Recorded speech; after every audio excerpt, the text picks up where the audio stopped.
Hello दोस्तों, welcome to my channel. कैसे हैं आप सब? आई होप आप सभी अच्छे होंगे, खुश होंगे और अपना काम कर रहे होंगे, अपनी पढ़ाई कर रहे होंगे।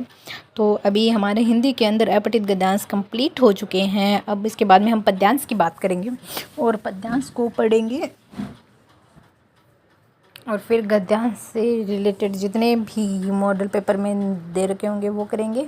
और फिर मुझे लगता है इसके ऊपर ज़्यादा फोकस करने की आवश्यकता नहीं है। पेडालॉजी है हिंदी, उस पर ज़्यादा फोकस करेंगे। 15 नंबर उसे नहीं जाने देंगे। और गद्यांश और पद्यांश से तो हम 15 दोनों को मिलाकर जो क्वेश्चन होंगे उनको कर लेंगे। और इसके अंदर पेडालॉजी के अंदर ज़्यादा ध्यान देने की ज़रूरत है, तो हम पेडालॉजी पे ज़्यादा फोकस करेंगे।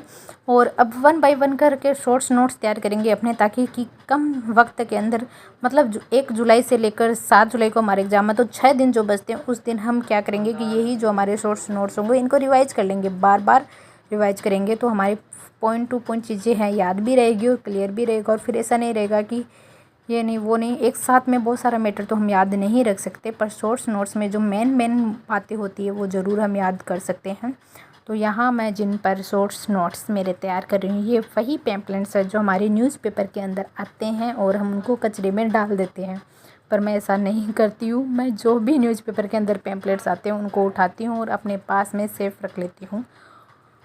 और जब भी मुझे कुछ लिखने की, याद करने की या नोट्स बनाने की ज़रूरत होती है तो मैं इन्हीं को यूज़ लेती हूँ। शॉर्ट्स नोट्स में मतलब अगर कुछ ज़्यादा लंबा टॉपिक हो तब तो चलो फिर भी वाइट पेज या कुछ और यूज़ ले लिया जाए, पर अगर छोटा रूप में ही कुछ लिखना है और थोड़ा ही लिखना है जो एक पेज पे ही समाप्त हो जाएगा, तो फिर मैं इन्हीं का यूज लेती हूँ और इनको इकट्ठा कर लेती हूँ। धीरे धीरे धीरे आते रहते हैं, रोज़ एक न्यूज़पेपर में क्या आते हैं। तो इस तरीके से आप भी इनको ऐसे एक पेपर को यूज़ में ले सकते हैं। ज़रूरी नहीं वाइट पेज हो या कोई स्पेशल पेज हो, नहीं पे नोट्स बनाए जाए, नहीं, बिल्कुल भी नहीं। मैं इनको यूज़ में ले लेती हूँ।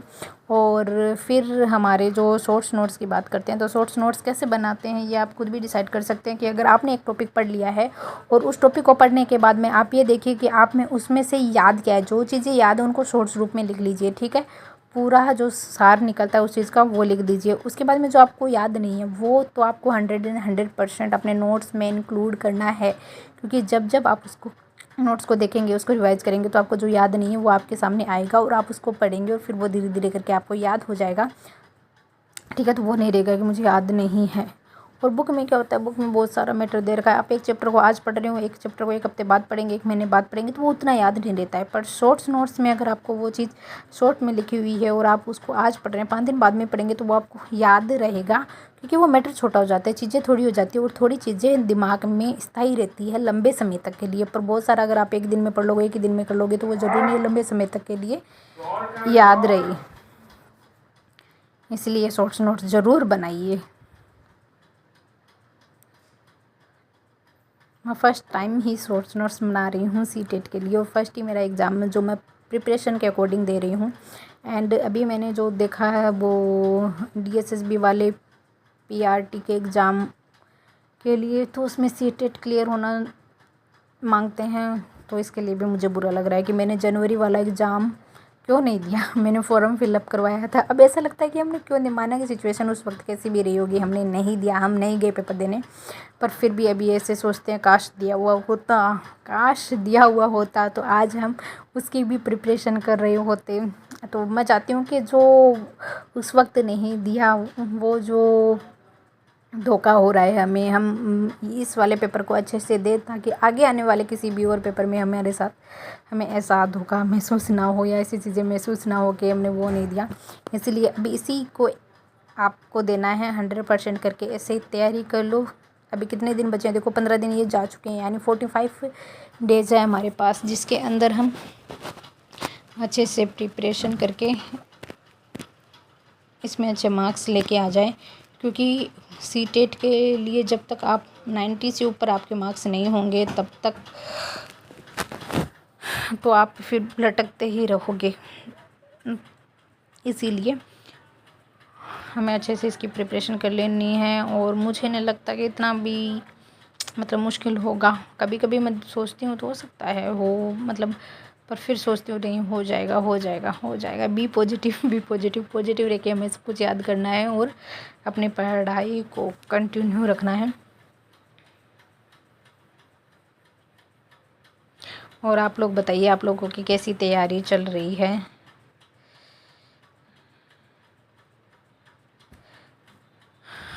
और आप लोगों को कौन सा सब्जेक्ट ज़्यादा हार्ड लग रहा है, कौन सा इजी लग रहा है।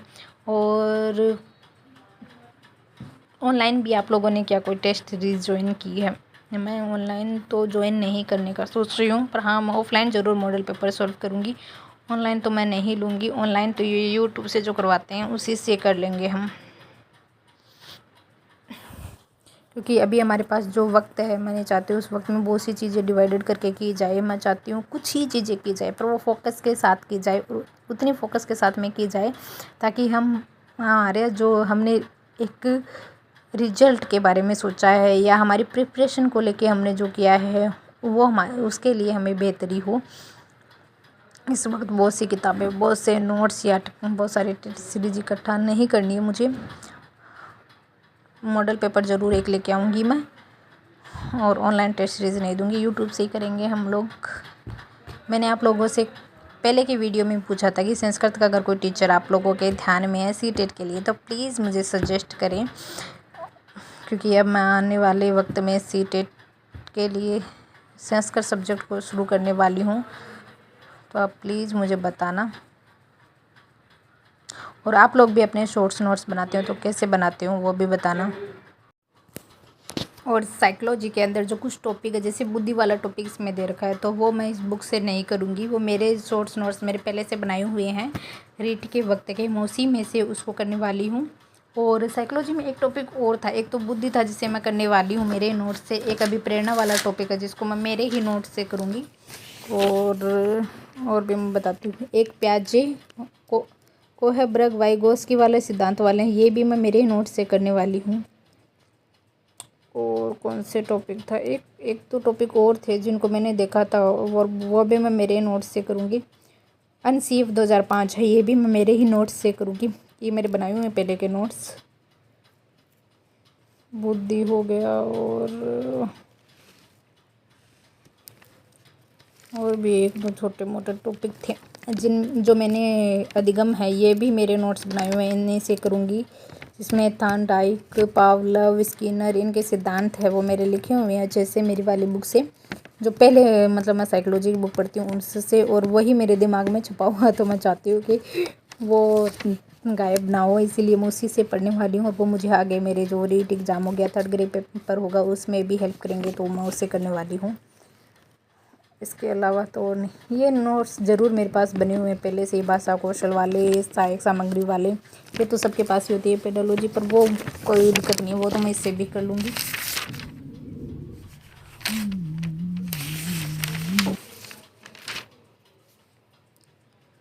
और साइकोलॉजी का चैप्टर हमारा जल्दी ही ख़त्म हो जाएगा, सारे टॉपिक साइकोलॉजी के भी ख़त्म हो जाएंगे, फिर साइकोलॉजी के टेस्ट देंगे हम। और मैं ये सोचती हूँ कि जब हमारा टॉपिक कंप्लीट हो जाता है, हमारे पास कुछ भी नहीं, तो हमें यही करना चाहिए कि 2 मॉडल पेपर रोज़ कर लेनी चाहिए, एक सब्जेक्ट के 2 मॉडल पेपर हम रोज़ करेंगे फिर। और हम एक दूसरे से अपने मार्क्स भी शेयर करेंगे ताकि हमें भी पता रहे हम कितना कर रहे हैं। और मुझे आप अपने भी मार्क्स ज़रूर बताना, आप मॉडल पेपर करते हो तो कितने क्वेश्चन कर रहे हो, ठीक है।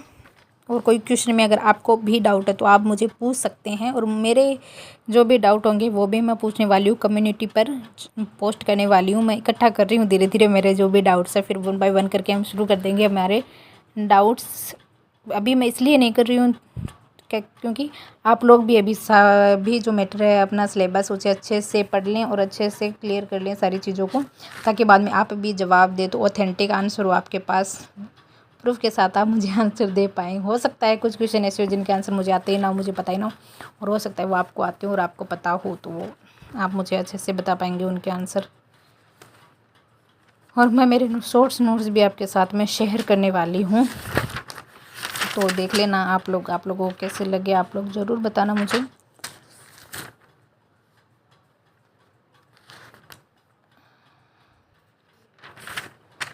बुद्धि लब्धि, ये जो टॉपिक है बुद्धि लब्धि वाला, इस टॉपिक के रियल में सवाल आते हैं, हमारे रीट में भी सवाल आते हैं, और सीटेट में भी इसके सवाल आते हैं।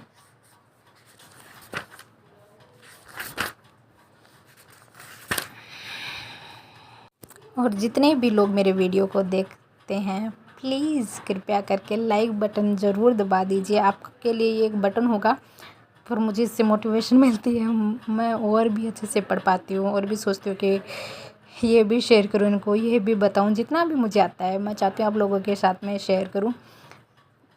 और पान किस किस को पसंद है, ये पापा लेके आए थे, बहुत दिनों के बाद खाया था मैंने। तो आगे जो वे चीज़ें चल के आएगी वो मैं आप लोगों के साथ में शेयर करूँगी। और जो भी नए हैं जो यहाँ पे वीडियो देख रहे हैं वो चैनल को सब्सक्राइब कर लें और अपना सपोर्ट व प्यार इस चैनल को दें और हमसे जुड़ जाएं। और रोज़ नई वीडियो के साथ मैं आप लोगों का स्वागत करूँगी अपने चैनल पे। हम 20 चैप्टर तक आ चुके हैं और 21, 22 हमारा बाकी है और उसके बाद हम करेंगे इसके भी शॉर्ट्स नोट्स तैयार करेंगे। ये मैंने लिखना तो शुरू कर दिया, इसके शॉर्ट्स नोट्स और कंप्लीट नहीं हो पाए हैं तो इसके शॉर्ट्स नोट्स लिखेंगे। और उसके बाद आती है हमारी हिंदी। तो अपठित गद्यांश हमारे पूरे हो चुके हैं और अब हम पढ़ेंगे अपठित पद्यांश और ये भी शायद 30 से होंगे जो जाएंगे हमारी इसी महीने कंप्लीट। और फिर आता है हमारा शिक्षा शास्त्र, तो सिलेबस के अकॉर्डिंग चल रहे हैं हम पूरा। तो सबसे पहले जो आता है अधिगम एवं अर्जन, तो अधिगम एवं अर्जन है, इसका मैंने शॉर्ट्स नोट्स बनाए हैं जो आप लोग देख सकते हैं कि अधिगम के प्रकार बता दिए हैं। 3 प्रकार के अधिगम होते हैं, क्रियात्मक, शाब्दिक, वाचिक, विचारात्मक। फिर भाषा योग्यता के कृत्य, मौखिक अभिव्यक्ति करना, लिखित अभिव्यक्ति करना, सांकेतिक अभिव्यक्ति आ जाएगा। और भाषा अधिगम जैसे विचारों को अभिव्यक्त करना प्लस समाज के साथ जो सामंजस्य स्थापित करना होता है उसी को भाषिक क्षमता विकास कहते हैं। भाषा सीखने को ग्रहण, भाषा सीखना उसको ग्रहण करना, उसको समझना और उसका प्रयोग करना होता है। भाषा विकास की अवस्थाएं दे रखी है, एक प्रारंभिक अवस्था की, एक वास्तविक अवस्था। प्रारंभिक अवस्था में मौखिक चीज़ें सीखता है बालक, ठीक है, और वास्तविक अवस्था में बालक लिखने तक पहुंच जाता है। रियल में तो मतलब पूरा सारांश तो ये निकल के आता है इसका। उसके बाद हमें है शब्द भंडार का विकास। 9 से 11 वर्ष तक बालक 50,000 शब्दों को बोलना सीख जाता है। और पहले वो शारीरिक जो ज़रूरत होती है उसको बोलना सीखता है, जैसे कि पानी, खाना, ये बोलना शुरू करता है। उसके बाद में शब्द आते हैं उसे, उसके बाद में जो मनोवैज्ञानिक शब्दावली वो पूरी होती है, ठीक है। फिर उसके बाद में परिभाषाएं दी गई है इसकी। चोम्स्की ने ये जो क्या बोलते हैं उसको, यूट्यूब पे जो मैंने क्लासें देखी उनके अंदर एक क्वेश्चन आया हुआ था चोम्स्की वाला कि भाषा सीखने के क्रम में वैज्ञानिक खोज को कौन से मनोवैज्ञानिक द्वारा परिभाषा दी गई है, तो चोम्स्की द्वारा दी गई है। Review of Skinner's verbal behaviour, ये जन्मजात भाषिक क्षमता कहते हैं इसको।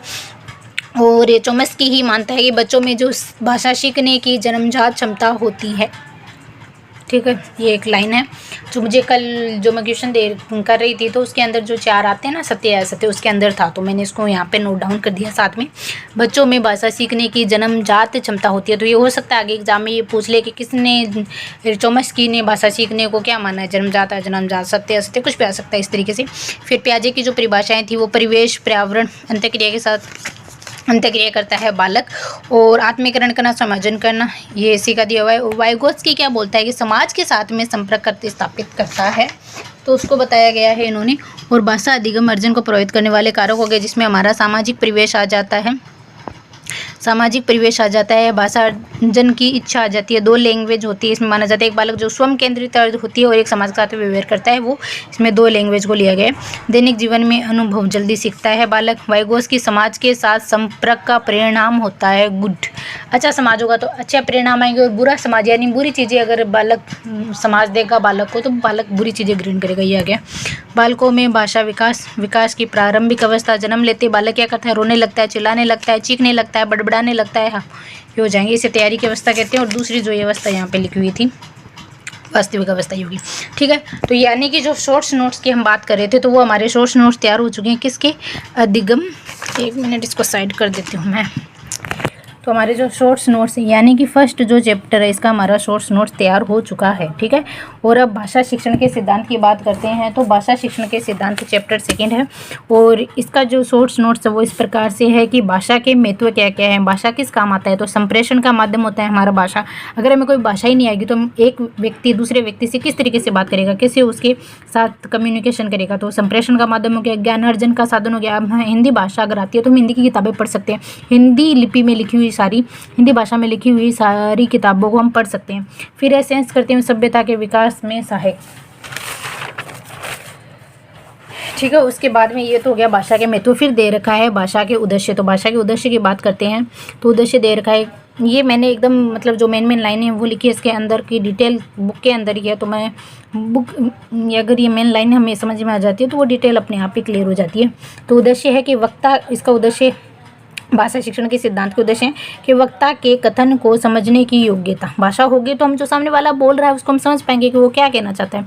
फिर समझ के साथ पठन की योग्यता का विकास। ठीक है, तो हम समझ लेंगे वो क्या कहना चाहता है तो हम पढ़ भी लेंगे, किसी का लिखा हुआ या उसी का वही बात लिखी हुई हम पढ़ भी लेंगे।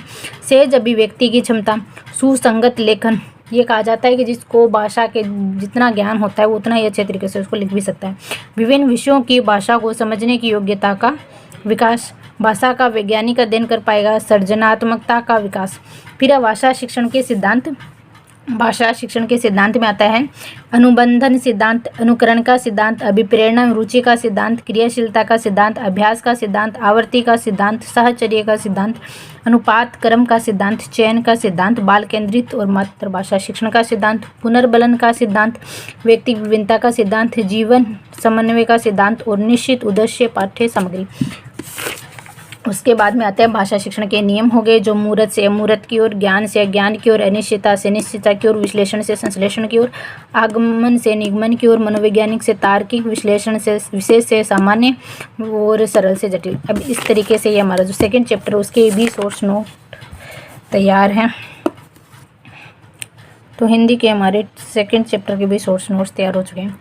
और फिर हिंदी के अंदर मैंने थर्ड जो चैप्टर है इसके भी सोर्स नोट्स तैयार किए हैं। देखो ये रे कि भाषा के कार्य एवं इसके विकास में बोलने एवं सुनने की भूमिका। तो भाषा के कार्य में महत्व आगे, इच्छाओं और आवश्यकताओं की संतुष्टि। भाषा के कार्य क्या है, ये हमारी जो भी इच्छाएं और आवश्यकताओं की संतुष्टि करता है। विचार विनिमय के सर्वोत्तम और सर्वोत्कृष्ट साधन के रूप में है। सामाजिक संबंध के लिए, ज्ञान प्राप्त के लिए। देखो इच्छा और आवश्यकताओं की संतुष्टि, अगर हमें कोई किताब पढ़ने की हमारी इच्छा है, ठीक है, हमारी आवश्यकता है, तो हम पढ़ाई या माध्यम से भाषा के कार्य, भाषा के द्वारा हम चीज़ों को ये कर सकते हैं। ठीक है, इसके बाद में आ गई विचार विनिमय के सरलता में सर्वोत्कृष्ट साधन के रूप में। विचार, हम भाषा के द्वारा अपने विचारों को दूसरे वाले के सामने प्रकट कर सकते हैं, तो ये और वो भी अपने विचारों को हम तक पहुंचा सकता है। तो ये विचार विनिमय हो गया सरलतम साधन है, सर्वोत्कृष्ट साधन के रूप में। सामाजिक संबंध के रूप में, समाज में रहने, भाषा अगर हमें आती है तो हम समाज में रहने वाले लोगों के साथ में उसी भाषा में बातचीत कर सकते हैं, तो वो एक सामाजिक संबंध हो गए। ज्ञान प्राप्ति के लिए प्रमुख साधन, अगर हमें कोई ज्ञान प्राप्त करना है तो वो भी प्राप्त कर सकते हैं इसमें। फिर है सामाजिक मूल्यांकन के लिए महत्व है। व्यक्ति के निर्माण में सहायक, व्यक्तित्व के निर्माण में तो हमारा जो व्यक्तित्व डेवलप होता है, तो हम अच्छी किताबें पढ़ेंगे, अच्छे विचार पढ़ेंगे, अच्छे लोगों की जीवनी को पढ़ेंगे, तो अपने आप ही हमारे व्यक्तित्व में परिवर्तन आएगा और हम एक अच्छा व्यक्तित्व का निर्माण कर सकेंगे। शैक्षिक उपलब्धि के लिए आवश्यक है, शिक्षा ग्रहण करने के लिए तो भाषा जरूरी है ही। फिर हो गया दूसरों के विचारों को प्रभावित करने के लिए, दूसरों के विचारों को प्रभावित करने के लिए अगर हम कोई अच्छी बात बोलेंगे तो कोई सुनने वाला हो सकता है हमारी वो अच्छी बात ग्रहण कर ले और वो हमारी उस अच्छी बात से प्रभावित हो जाए। इस प्रकार से साहित्य एवं कला, संस्कृति, सभ्यता का विकास करने में। ठीक है, ये पॉइंट पहले भी आ चुका है, ये इसमें भी है। भाषा विकास को प्रभावित करने वाले कारक, हमारा स्वास्थ्य प्रभावित करता है, बुद्धि प्रभावित करती है। ठीक है, हम सही हैं, स्वास्थ्य हमारा सही होगा तो हम अच्छे से और पढ़ पाएंगे, नहीं होगा तो नहीं पढ़ पाएंगे। बुद्धि प्रभावित करती है, सामाजिक आर्थिक स्थिति प्रभावित करती है, लिंगीय विभिन्नता प्रभावित करती है, परिवार का आकार प्रभावित करता है, बहुजन्म यानी एक साथ में दो बच्चे जन्म हो जाते हैं, उनके बारे में कहा गया कि दोनों का फिर जो उच्चारण है वो सही नहीं होता है और वो भाषा को धीरे सीख पाते हैं। द्विभाषावाद, परिपक्वता, संवेगात्मक तनाव, व्यक्तित्व प्रशिक्षण, ये कारक हो गए। और भाषा विकास में सुनने की भूमिका, श्रवण कौशल, शुद्ध उच्चारण करने में, शब्द भंडार में वृद्धि, महत्वपूर्ण जानकारी प्राप्त करने में, दूसरों की अभिव्यक्तियों को ग्रहण करने में, ध्वनियों का विभेदीकरण करने में। फिर है भाषा विकास में बोलने की भूमिका। तो बोलने की क्या भूमिका होती है, तो वाचिक कौशल, बच्चों में सुनकर प्राप्त किए गए ज्ञान का मूल्यांकन करने में, बच्चों के संकोच को समाप्त करने में सहायक है, भाव, विचार और ज्ञान को अभिव्यक्त करने में सहायक है, भाषा प्रवाह को कुशल बनाने में सहायक है, विद्यालय आधारित कार्यक्रमों में सक्रिय भूमिका निभाने में सहायक है। तो इस तरीके से हमारे जो 3 चैप्टर हैं हिंदी के इनके शॉर्ट्स नोट्स तैयार हो गए हैं। अब मैं शॉर्ट्स नोट्स को पढ़ने वाली हूँ, उसके बाद पेपर जो भी मॉडल पेपर आएगा वो देंगे हम, ठीक है। और उसके बाद में हम बात करते हैं ईवीएस की।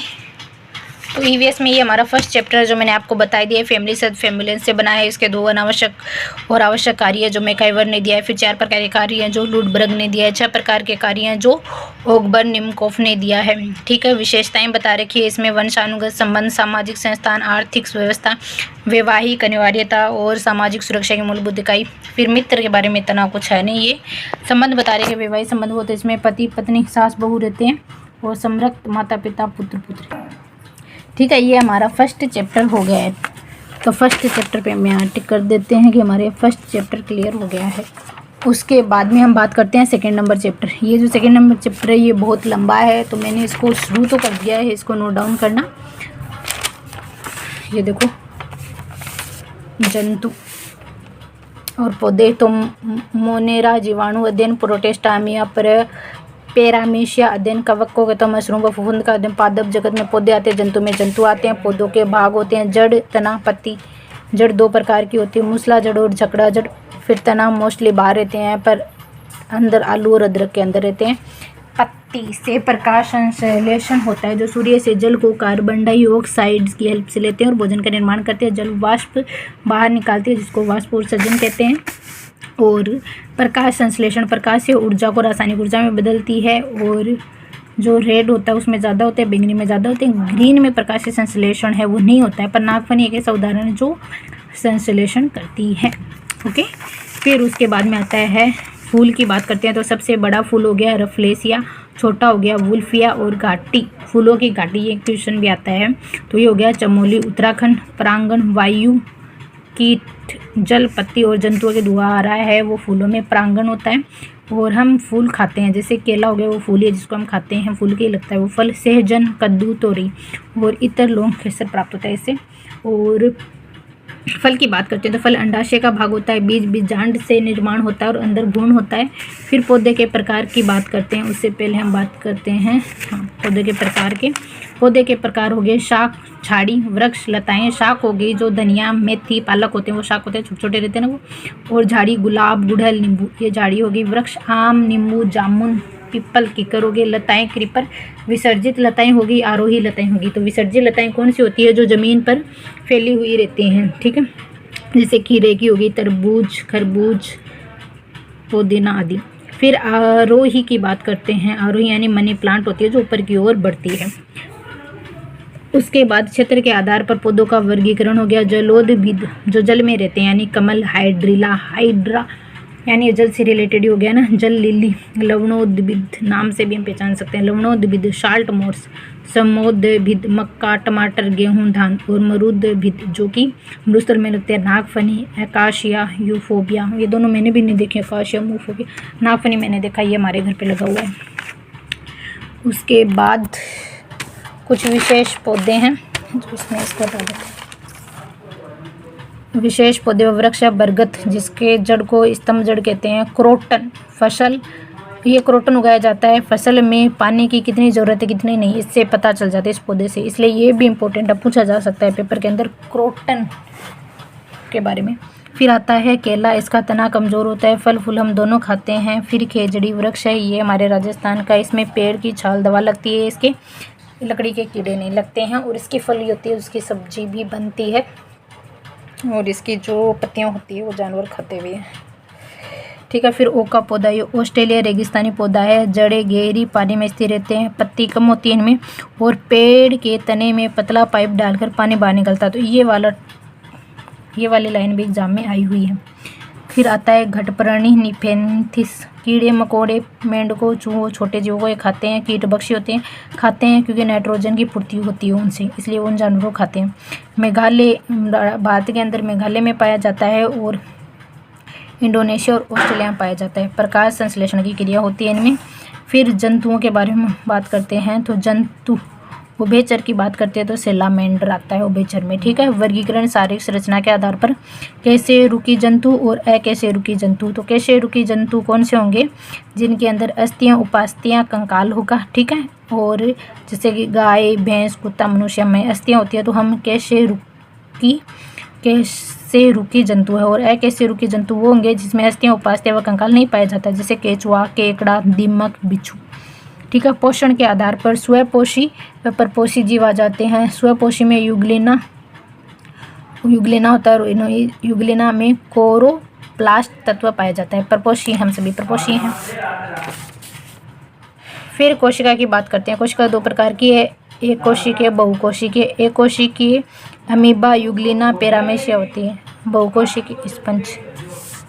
प्रजनन अंडाज या जरायुज, अंडा देते हैं छिपकली, मेंढक, पक्षी, और जरायुज होता है जो सीधा बच्चा जन्म देते हैं, वो हाथी, गाय। ओके। वास के स्थान पर बता रहे हैं, स्थलीय जो स्थल पर रहते हैं, मनुष्य, छिपकली, चूहा, बंदर, और जल में रहते हैं, मछली व स्पंज। फिर स्तनधारी हो गए जो शरीर पर जिनके बाल होते हैं, गाय, हिरन, चूहा, हाथी, चमगादड़, मनुष्य। मरुस्थलीय हो गए ऊंट, विषैली छिपकली, और वायुव्य पक्षी और ड्रैको।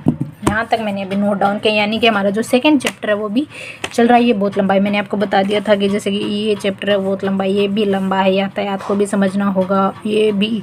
तो ये जो पर्यावरण है इस पर थोड़ा ध्यान देना होगा। तो इसके टॉपिक भी लेंदी चलेंगे, मतलब 1-2 दिन में ख़त्म होंगे, 1 दिन में तो नहीं ख़त्म होने वाले। और कल मैंने जो इसके फर्स्ट चैप्टर है पेडालॉजी का वो पढ़ा था, मतलब नोट्स तैयार करने की कोशिश की थी, पर मुझे नहीं लगता इसमें कुछ नोट्स की ज़रूरत होगी। फर्स्ट चैप्टर में तो बिल्कुल ही नहीं, कुछ भी नहीं दे रखा, मतलब नॉर्मली अगर तुम पढ़ लोगे तो हो जाएगा। जो दे रखा है वो मैं आपको दिखाती हूँ, इसमें मैंने हाईलाइट किया था। हम बस इतना ही कुछ है जो आप लोग के वृक्षों को हरा सोना कहते हैं, ये इम्पोर्टेंट था। ठीक है। फिर जो कोठारी प्रोफेसर कोठारी की अध्यक्षता में जो राष्ट्रीय आयोग भारत में बना, उसमें 1975 में 10+2+3 पैटर्न को फॉलो किया गया। और the curriculum for the 10-year school A framework. तो इस प्रकार से ये कुछ लाइनें हैं जो मैंने बुक में फिर हाईलाइट कर लिया, क्योंकि आज मैं इनके क्वेश्चन देखूंगी और फिर क्वेश्चन के हिसाब से मुझे अगर लगेगा कि इन्हें नोट करना चाहिए, ये जो प्रीवियस ईयर क्वेश्चन है वो भी देखूंगी और यूट्यूब से भी देखूंगी, तो मुझे लगेगा अगर इन्हें नोट डाउन करना चाहिए तो मैं इनको नोट डाउन करूंगी, और नहीं होगा तो मैं नहीं करूंगी।